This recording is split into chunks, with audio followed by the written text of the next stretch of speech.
Sure ka na ba talaga sa desisyon mo yan? Bianca, ano ka ba? Buo na yung desisyon ko. Isang buwan ko na itong pinag-isipan kaya alam kong ito na talaga. Hindi na talaga magbabago yung isip ko. Relihiyosa ka. Hindi ko talaga inaakalang magagawa mo yan. Ayun na nga, Bianca Relihiyosa akong tao.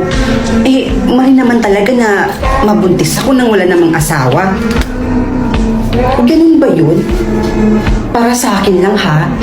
Okay lang naman na mabuntis na walang ama or hindi kasal.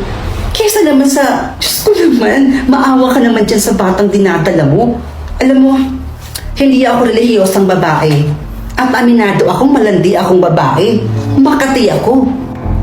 Pero, you know, hindi ko naman kayang gawin yung gagawin mo niyan, girl. Pasalamat ka na lang talaga. At kaibigan kita. Dahil kung hindi, tatadyakan ko talaga yung uso mo. Oh, ito na Sundan lang natin itong Google Map. Papunta yan kay Mang Poro.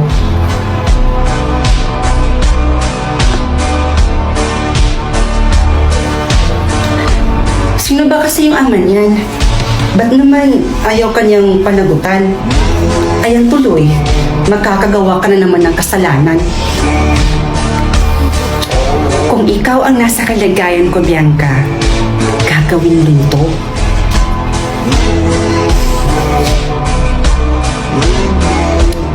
Ana? Girl, gising na dyan. Nandito na tayo.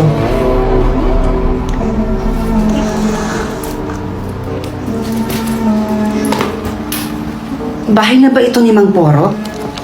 Bumaba na lang tayo para makapagtanong-tanong tayo dyan sa labas kung saan pa dito yung bahay ni Mang Poro.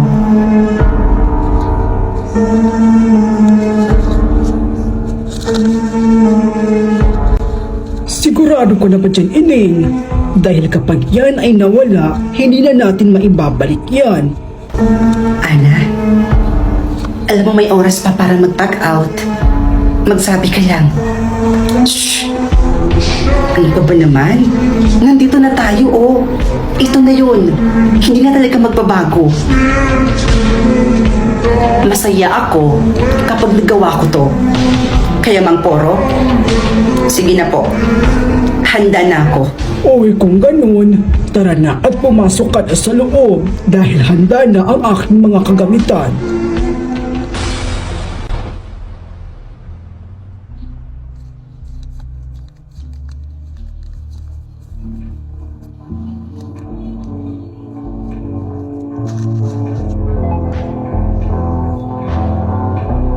May kinalaman ka ba sa pagkawala ng kaibigan mong si Ana?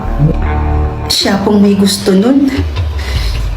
Sinamahan ko lang po siya pumunta ng Barrio Mandulo para puntahan po si Mang Poro doon. At bilang matalik na kaibigan niya, lahat ng kagustuhan niya, sinusuportahan ko. Wala po talaga akong kasalanan. Malinis po ang konsensya ko.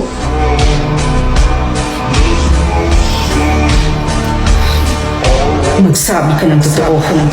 Magsabi ka ng totoo. Magsabi ka ng totoo, Bianca. Sabihin mo sa kanila ang totoo. Hindi ka talaga magsasabi ng totoo, Bianca. Ayaw mo talaga umamin. Sabihin mo na yung totoo. Sabihin mo na yung totoo. Sabihin mo na yung totoo. Hindi ka talaga magsasabi ng totoo. Tama na!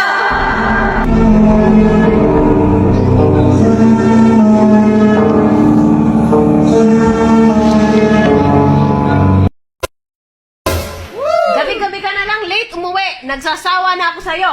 Buti pa maghiwalay na tayo. Hahamunin mo ako ng hiwalayan? Sige! Hiwalay tayo! Pipi, kanino ka sasama?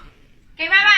Clarity, kanino ka sasama? Si Mama! Avril, kanino ka sasama? Si Mama! Sige! Sama-sama tayo kay Mama! Ayos eh! Sa akin ka din pala sasama!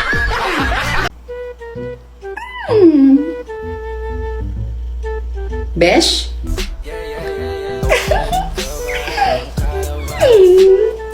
gwapo mo talaga no? Alam mo, bagay tayo. Ayun na ka ng tipaklong. Ikaw naman, Beshi, nagugulat ka naman eh. Sino pa yung tinitingnan mo sa cellphone mo? Wala lang to, Besh. Asus! Wala daw. Uy, Besh ha, paalala lang bilang kaibigan mo. Huwag masyadong ma-fall at baka ikay masaktan. Ikaw talaga, Besh, no? Kahit kailan talaga paninja ka talaga ng moment. Ay, teka, Besh. Naparito ka pala. Anong atin? Hi. Eto na nga, Besh. Pumunta na ako dito kasi nauumay na ako sa bahay. Ang boring. Wala man lang akong makausap sa cellphone ko. Ni tawag, message, wala man lang akong natatanggap. Kaya ayun, na-bored ako, kaya pumunta na lang ako dito. Yan lang pala yung problema mo. Kala ko kung ano na. May solusyon ako dyan, Besh. Solusyon? Ano ba yan? Gumamit ka na lang kasi ng OFO app, Besh. OFO app? Ano yan, Besh? OFO app. Diyan sa OFO app, marami kang makikilalang gwapo, cute, magaganda. Halos lahat ng hinahanap mo nasa OFO na yan, Besh. Hindi ka talaga mabuboring dyan, Besh, no? Ang dami mong pwedeng kausapin dyan, oo. Talaga ba? Kung ganun, ang ganda pala ng OFO na yan, Besh. Ay, nako, natumpak mo talaga, Besh. Kaya kung ako sa'yo, gumamit ka na rin yan para hindi ka na magwala dito at hindi mo ko asarin, para hindi ka na rin maboring ba? Pasya sige, gagamit na rin ako ng OFO app na yan at nang sa ganun ay may makausap naman ako pang araw-araw, di ba? Pero hindi naman ako maboring. Di tulad mo, in love babo kay Marvin. Sus, ang beshi ko talaga. Ay, naku, sakit ka talaga sa ulo. Umuwi ka na nga dun. Dami mo pang sinasabi. Siya, uwi na ako Mukhang nakaka-istorbo na ako dyan sa love life niyo ni Marvin. No? Kakahiya naman sa'yo.